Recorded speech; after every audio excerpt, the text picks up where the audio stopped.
It's the National League Rookie Team of the Year, including why Elly De La Cruz's 2023 was eerily similar to Aaron Judge's MVP year in 2022. Let's talk about it.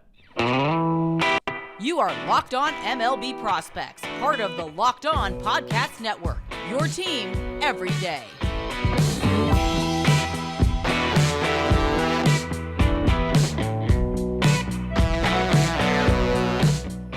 Yes, welcome on in to Locked On MLB Prospects, your home for all things minor league baseball. I'm your host, Lindsay Crosby, award-winning baseball writer and podcaster. Thank you for making this your first listen every single day. We're proudly part of the Locked On Podcast Network, where it's your team every day. And I want this to be your show. If you have show ideas, questions for our Monday mailbag, segment topics, anything like that, tons of ways to get them to us. I'm on Twitter at Crosby Baseball. Show's on Twitter at Locked On Farm. We have a link tree in the episode description, in the show notes. It has everything else: subtext, Discord, email, all of that good stuff. I want to hear from you.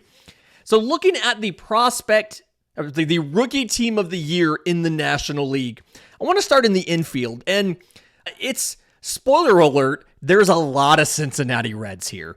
Elly De La Cruz is the shortstop on the team, and he had there was an argument to be made for Ezequiel Tovar and how good he looked on defense. But Elly De La Cruz had a better year than perhaps a lot of people thought or expected him to have. I want to real quick, the rest of the team, we put Matt McLain at second base. I put Christian Encarnacion Strand, again of the Reds, at first base, and Spencer Steer at third, even though Spencer Steer played more first base than third base. And this was just a factor of, you honestly did not have a ton of first base and third base options in the National League, and I wanted to make sure both these guys got in the show. And at catcher, there's a conversation you could have about Francisco Alvarez versus Patrick Bailey. I put Francisco Alvarez on the team because Patrick Bailey was one of the best defensive catchers in all of baseball. Not rookies, all of baseball. But the offense wasn't quite there, and Francisco Alvarez hit, and then also showed us he could be better defensively than we were expecting. But I want to talk about Elly De La Cruz because I teased a little thing there about how his 2023 campaign was in some ways strikingly similar to Aaron Judge's 2022.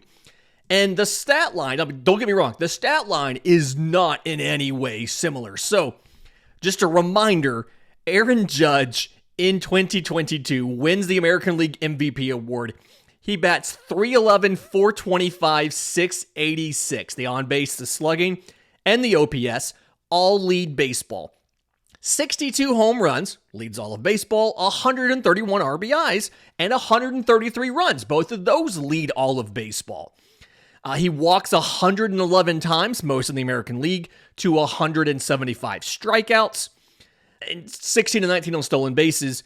All-Star Silver Slugger, wins the MVP over Shohei Ohtani. Absurd year. And Elly De La Cruz did not come on conventional statistics remotely close to what Aaron Judge did in 2022. Aaron De La Cruz in 98 games, .235, .301, .410, 13 home runs, 35 extra base hits, 35 walks to 144 strikeouts in 98 games, 35 of 43 on stolen bases. He has moments that are amazing, right? Elly De La Cruz hits for the cycle against the Atlanta Braves. Elly De La Cruz steals 3 bases in 2 pitches. He steals second, third, and home.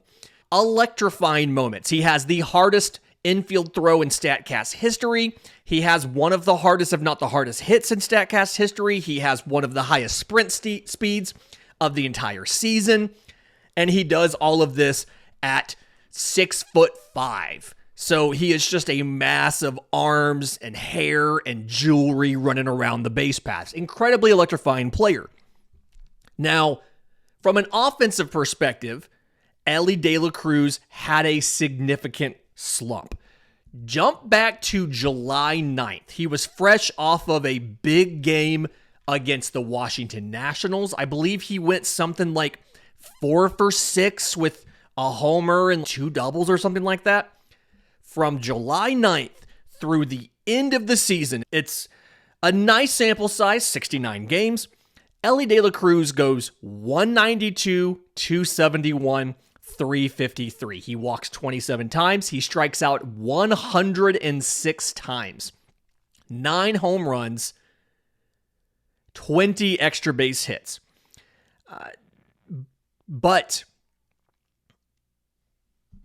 Which is, spoiler alert, not great. And it comes back to that conversation we had at the beginning of the season about Elly De La Cruz batted 300 at every level of the minors just about, but he also struck out 30% of the time.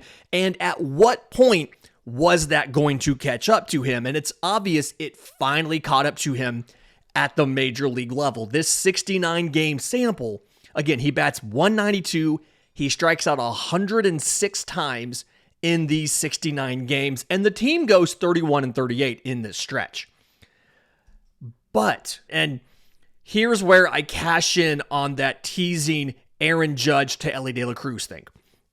If you look at some of the underlying numbers, the underlying metrics at the plate for what Elly De La Cruz was doing, they're remarkably similar to what Aaron Judge did in 2022. Now, obviously, dramatically different results, right? But we talked about this just the other day. Process over results.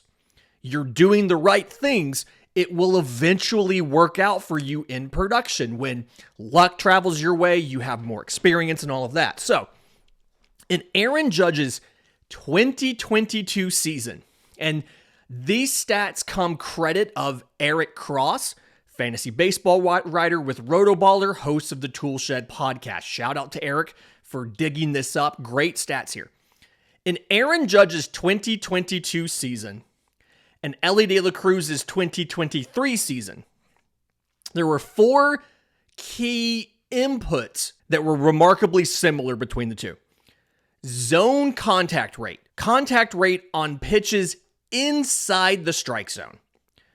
Aaron Judge, 85.2%.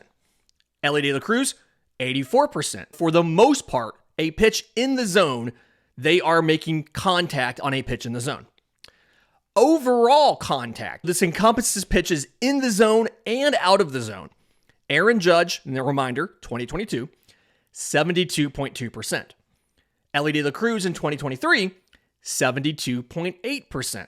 Elly De La Cruz was a little bit better. Swinging strike rate. This is swings and misses, right? 11.6% for Aaron Judge in 2022. 12.2% for Elly De La Cruz in 2023. So Elly De La Cruz swings and misses a little bit more than Aaron Judge, but not much. Whiff. Total swing and miss. And then the last one here is whiff. And let me clarify the difference in swinging strikes and whiffs. Ultimately, they're looking at the same thing. How many times do you swing and miss at a pitch? But swinging strike is swings and misses as a percentage of pitches thrown. Whiff rate is swings and misses as a percentage of when you swing. So swinging strike is ultimately how many pitches did you swing and miss on. Whiff rate is how many swings did you swing and miss on. Just to clarify that. The whiff rate for Aaron Judge in 2022, 29.8%. The whiff rate for Elly De La Cruz in 2023, 29.7%. So a lot of the inputs for Elly De La Cruz in 23 were very similar to the inputs in 2022 for Aaron Judge when he crushed home runs. And the biggest thing is Elly De La Cruz at the end of the year got dramatically better at some of these things. We've talked about how guys need that sample to see how pitchers are going to attack them and then how they make an adjustment. In the month of September, Elly De La Cruz had the single best outside of the zone swing percentage improvement compared to his season average. On the average, he swung at 33.1% of pitches outside of the zone. So chase rate, 33.1%. In the month of September, Elly De La Cruz brought that down 7.2% to 25.9%. So Elly De La Cruz as a whole had very similar inputs to Aaron Judge's historic 2022 year. And the one big glaring issue for Elly De La Cruz, which was chase outside of the zone, he got remarkably better at the end of 2023 in the final month of the season. This is all a very long-winded way of saying Elly De La Cruz could legitimately, if everything goes right, had very similar inputs to an MVP caliber season from Aaron Judge, and a full year of experience, a full year of health, the ballpark that he plays in, and a little bit of luck.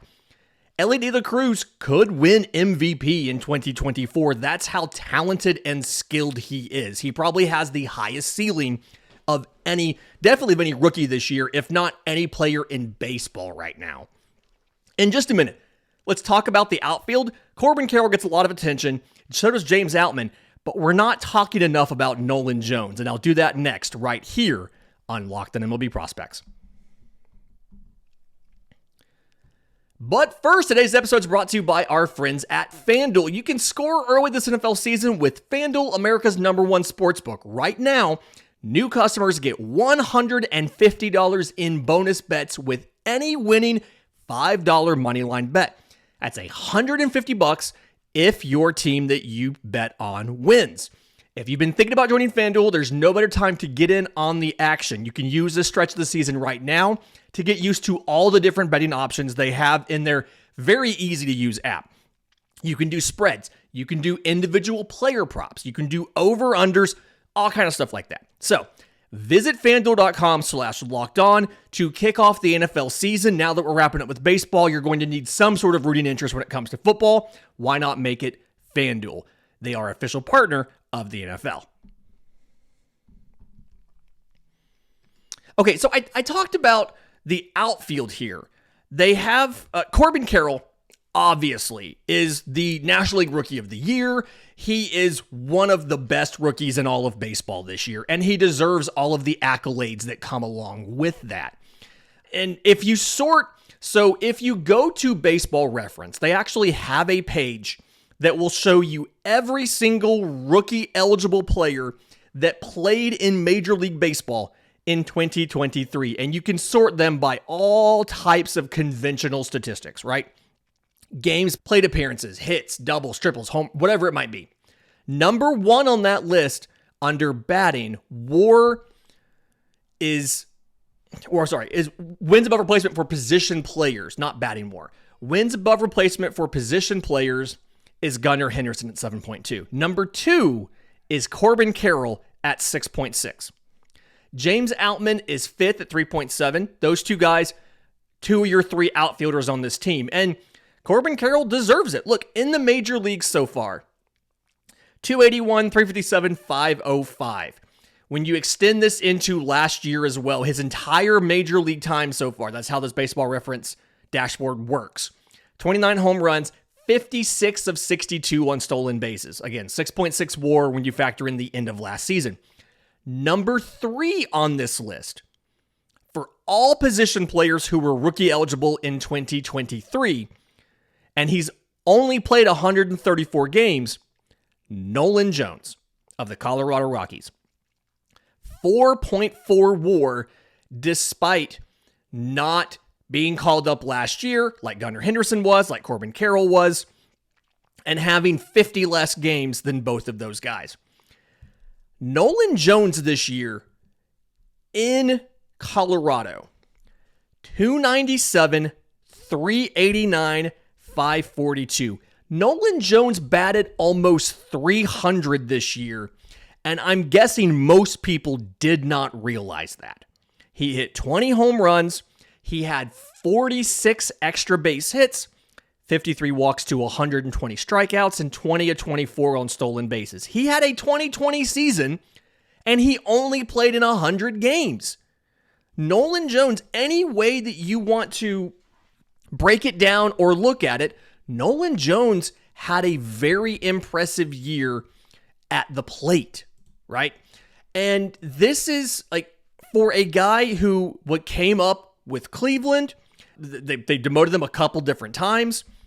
and then traded him, and then he got moved to the right field from third base. Absurd. Nolan Jones is the first rookie in Major League Baseball history with 20 home runs, 20 stolen bases, and 19 outfield assists in one season. Now, the hard part here is his team went 59-103, right? Like, part of the reason nobody's talking about what Nolan Jones did is because of how bad the Colorado Rockies were. And on a Colorado Rockies team that was historically bad, like not just the record, right? This Colorado Rockies team had a franchise low batting average as a team. They batted .248 as a team, right behind 2021 for worst. Lowest on-base percentage in team history at .310, and set a team record with 1,543 strikeouts this season. Their starting pitcher ERA was their second highest in franchise history at 5.91. Their relievers had a Major League Baseball worst ERA of a 5.41. Like, nothing went right for Colorado. But Nolan Jones, absolutely, not only things went well for him, but he even bucked a lot of the trends that you see with Colorado players. One of the big arguments about Colorado players is, like, they're great to have in fantasy when they're playing at home, but you bench them when they go on the road. Nolan Jones played 52 games at home, 54 games on the road. He batted .306, .398, .530 at home. 10 home runs. 19 extra base hits. I can't do math in my head that quickly. On the road, again, 54 games. It's 2 more plate appearances, 213 versus 211. He batted .288, .380, .554. He had a higher OPS on the road. He had 10 home runs, same as he had at home, but he had 27 extra base hits as compared to 19 extra base hits. 27 walks to 50 strikeouts at home, 26 walks to 76 strikeouts on the road. So he did strike out more on the road, but he hit for more power, had a remarkably similar batting average, and a remarkably similar on base. It's just what Nolan Jones was able to do offensively transcended his ballpark. And then defensively, the range wasn't great for Nolan Jones. Like, what's up front, let's say that. He was pretty poor as far as range. Arm strength, the StatCast leaderboard, 100th percentile in arm strength. 98.9 miles an hour. Again, 100th percentile arm strength, 100th percentile in arm value, with 8 runs saved from just his arm in right field. Again, 19 outfield assists. One of the more fun things you can do is watch Nolan Jones throw guys out from the outfield. It is incredibly entertaining to do. And I just want to make sure that everybody understands and appreciates exactly how good Nolan Jones was, and how you now have 3 very good defenders on this Colorado team with Ezequiel Tovar at short. It was very tough to not have him in my rookie team of the year at shortstop, but I want to talk about Elly De La Cruz. With Brenton Doyle in center field, how he's going to be a candidate for the Platinum Glove as the best defensive player in baseball. And then Nolan Jones with not great range, but good enough defense. He was 76th percentile in fielding run value. And then again, 100th percentile, number 1 in arm value, combined with great offense. Like, legitimately, Nolan Jones had a star year. And if he played anywhere but Colorado, and if he got a full season anywhere else but Colorado, he probably would be right there neck and neck with Corbin Carroll for Rookie of the Year, simply based off of what he did, if he did it in a different market or in a different ballpark. In just a minute, let's talk about these amazing pitchers that we saw in 2023, because this rookie class was fantastic. We'll do that next, right here on Locked On MLB Prospects.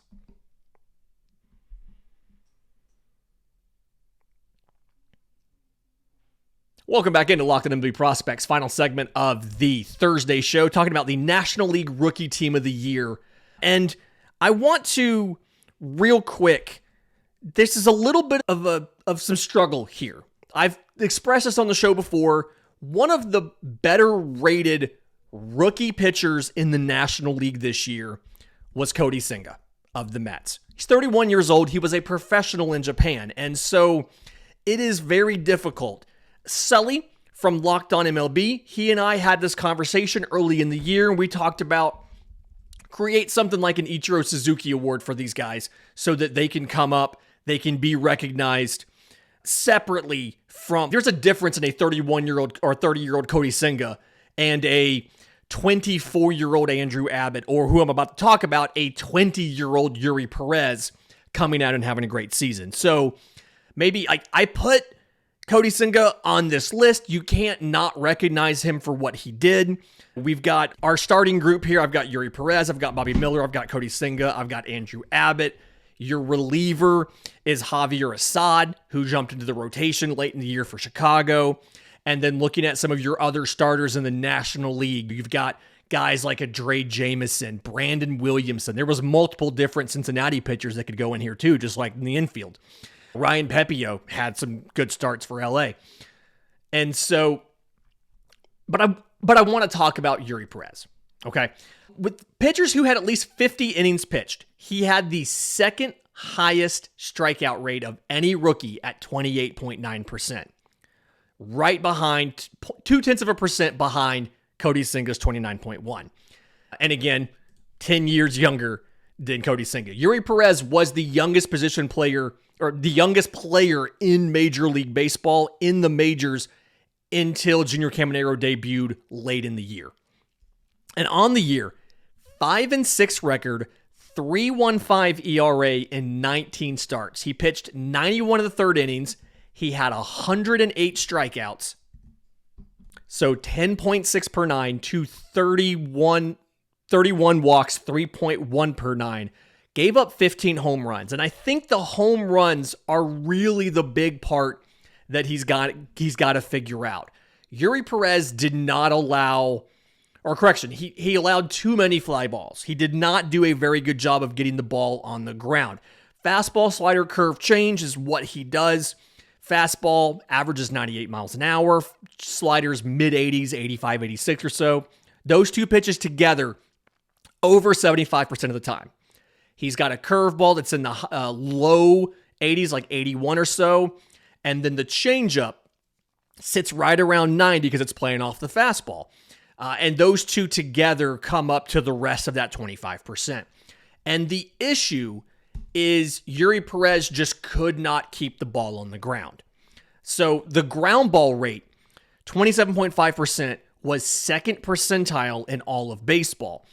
And when you combine that with an average hard hit rate, 40%, and a significantly below average, it's going to result in a significantly below or above average barrel rate, right?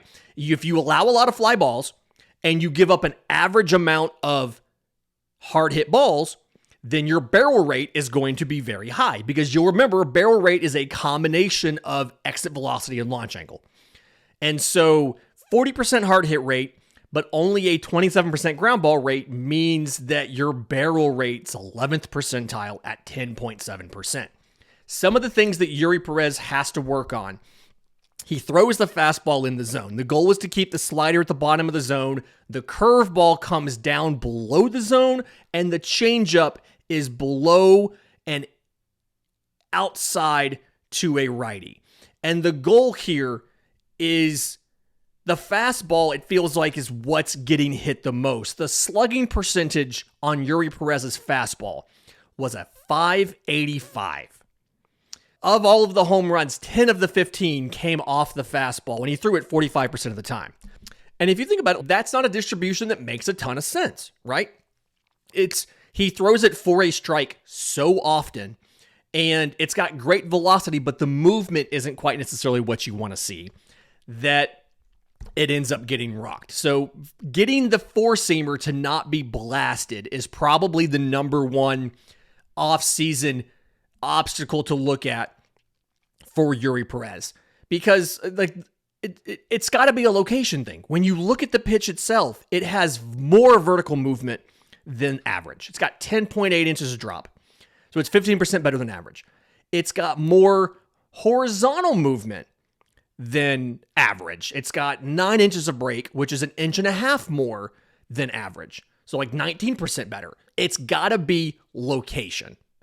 And like I said, he throws it almost not entirely in the zone, but almost exclusively. It is a pitch in the zone. He is trying to use that to then set you up with the slider, the curveball, and the change. And he can get ambushed. I feel like half of those home runs were that one inning against Atlanta, that first inning when they absolutely blasted him over the summer. Offseason work for Eury Perez. It was a very good debut. Offseason work for Eury Perez.